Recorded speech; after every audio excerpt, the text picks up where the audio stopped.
Learning more about those 9 people who were injured in that stabbing at a restaurant and lounge on the northwest side of Indianapolis. It happened early this morning near 71st Street and I-465 at Miami's Garden. That's where Logan Gay joins us live from outside the restaurant right now, joining us with the very latest on what she learned today.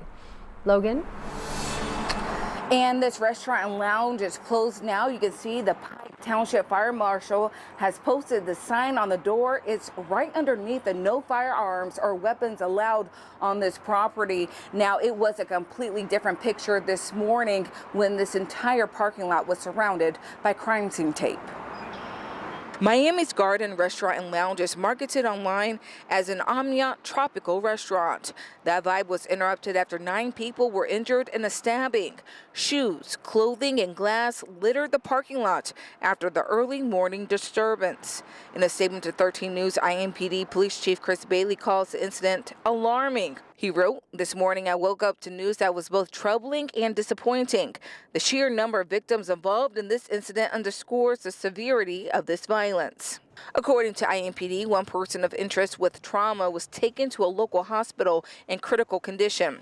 4 other people were transported to hospitals, 2 in critical condition and the other 2 described as stable. John was driving by to check out the area. He says he used to come here when the space was home to a different restaurant. I was just curious to see how things look. I was kind of surprised that, that something like this happened. And this is usually a pretty safe area. This is kind of shocking. IMPD says 4 other victims were checked out by medics at the scene and released. IMPD says the altercation appears to have occurred during a fight between 2 groups. Investigators don't believe there's any ongoing threat to the community.